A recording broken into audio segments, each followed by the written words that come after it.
So let's get talking on a particular stock, or maybe get an infrastructure outlook, considering that there are a lot of infrastructure stocks that have been plagued because of concerns of maybe high leverage, etc. going forward. We have Mr. KK Mohanty, the MD of Gammon Infra, joining in to talk about that. Mr. Mohanty, thank you very much for taking the time out today. My first question would be that, how stressed is the infrastructure space right now, and which part of the infrastructure space is possibly seeing the most stress at this point in time? Can you give us an on-ground picture in terms of what is happening, where, and where is the slowdown, if that's the case? See, if you are an infrastructure space, you can divide into two parts. One is the part which is in the construction space, the other part is in the PPP space, which is the investment space or the development space. As far as construction space is concerned, a large number of companies are into CDR and their financial health has been damaged. That is due to might be huge losses or many projects getting stalled or getting delayed and getting into litigation. In the PPP projects or the development space, the main challenge has been the delay in completion of the projects due to the basically the very well-known facts of land acquisition, forest clearances and local issues for which the projects has got delayed. This has created a lot of problem in the cash flow management of those projects. And coming to your leveraging part of it, the construction business, when it is not expected to be leveraged very highly, but the development business, PPP business, is a capital hungry business, and as the business grows, the leveraging or the capital layout will increase. That only shows the positive sign rather than a negative sign. Without leveraging, you cannot do a development business where you have a very high ticket investment into each project. Okay. Coming to the present situation in the infrastructure sector, everyone by now must have realized the superficial so-called perception, sentiment, policy paralysis, all those stuffs are not going to work when unless you have a depth and the micro level you perform.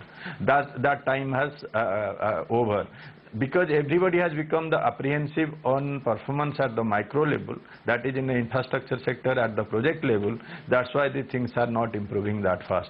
And it's a known fact that in spite of several positive initiatives at the policy level or government intervention level, still at the micro level, at a project level, the decision process has been extremely slow. The large number of stall projects, no decision has been, no way forward has been provided yet, and that's the reason actually the sector is not looking up.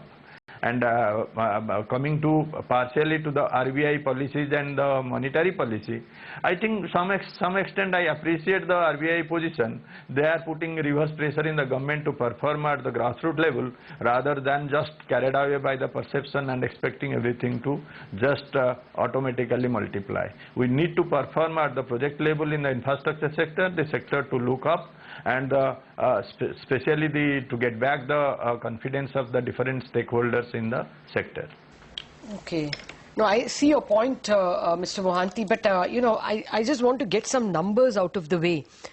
Clearly, when projects are implemented, the equity will come. And that is the pressure now. But how are things panning out at this point in time? For instance, for Gammon Infra and Gammon India, if you can enlighten us, what is your total debt? What is the quarterly outgo on interest or principal, quarterly outgo on account of interest, and what is your quarterly EBITDA? Do you have EBITDA cover for your quarterly payments? See, I will not able to talk about Gammon India because I don't look after that business, but Gammon Infrastructure specifically I can surely give a little insight. We have presently a total project the capital outlay of around 4,000 crores. Or the debt of 4,000 crores. Out of that, nearly 50% is already operational projects. Out of a balance 50%, half of them are in just the implementation or construction has started. The other half, nearly another might be 1,500 crore to 2,000 crore in the verge of completion. So the operational projects, to be very honest, there has not been a big challenge. We are in, though the upside has been slightly affected due to this downturn, but we are holding ourselves and they are cash flow wise self-sufficient. There has been no difficulty in servicing them. So there is what, one time EBITDA cover, 2 times EBITDA cover for interest? We have these EBITDAs are high in this type of business, so the EBITDA cover will be more to 2.5 to 3 times cover. Okay. Mr. Mohanty, can you tell us that? So that's not a problem. Okay. Not a, I mean, EBITDA coverage is not a problem. No, EBITDA coverage on operational projects are not the real problem is, let me address the problem area where it has come. The couple of projects or half a dozen projects which has got delayed beyond 3 years time. Not only it has required higher equity, the cash flow has got affected, the interest during construction period has gone up, the project cost has gone up, the economic viability is getting threatened. So the delay in those projects has created the most part of the problem. And this, if you honestly analyze, at least in our case, most of the delays might be 90% is on account of the public sector undertakings where their condition precedent was not complied or timely decision was not provided. And even due to their lapses, they sit on those judgment and don't provide the relief which is provided in the concession. No, I'm just looking... practically killing these projects. Yeah, I agree. But I'm just looking at your 31st March release. At a consolidated level for Gammon Infrastructure, your finance cost is 56 crore for the quarter.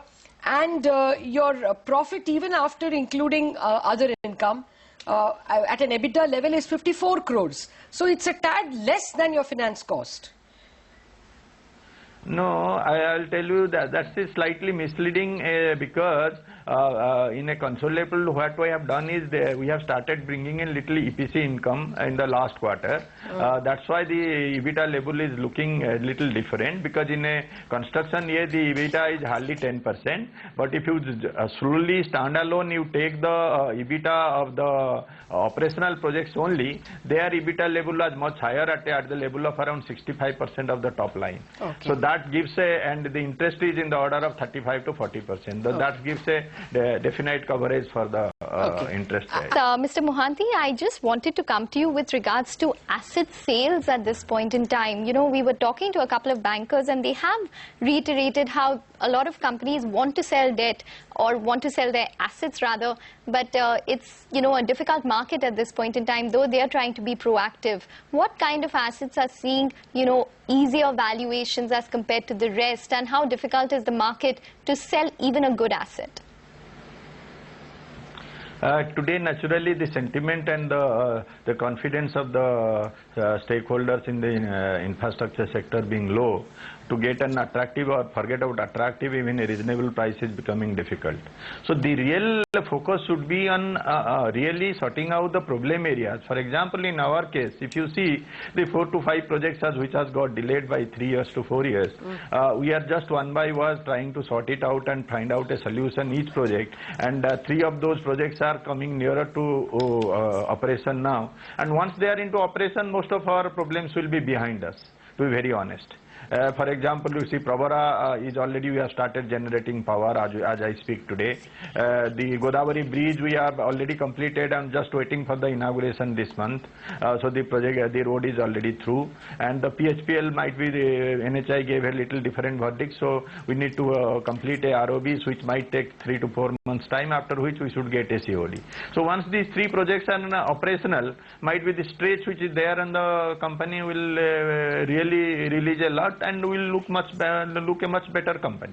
So the challenge is today on those projects which has been stocked or delayed, the public... What is the total amount of money? What is the amount of money locked in these 4 or 5 projects where there is 3-year delay? We have around 2,500 crores debt into these projects. Okay. So once that becomes self-sufficient, it looks much more attractive. And we are just in the verge of it. One by one, we are just focusing to get it operational, so that the stress on the cash flow reduces. And this 1,500 crore... will come, naturally, the good... Yeah, and this 1500 crore which is on the verge of completion, is it this year? How much can we expect in terms of increase in revenue or EBITDA this year? This year on annualized basis we should have an increase between 400 to 450 crores. Okay. Okay. All right, Mr. Mohanty. Because we have, these are very large projects. These are very large projects. All right, Mr. Mohanty.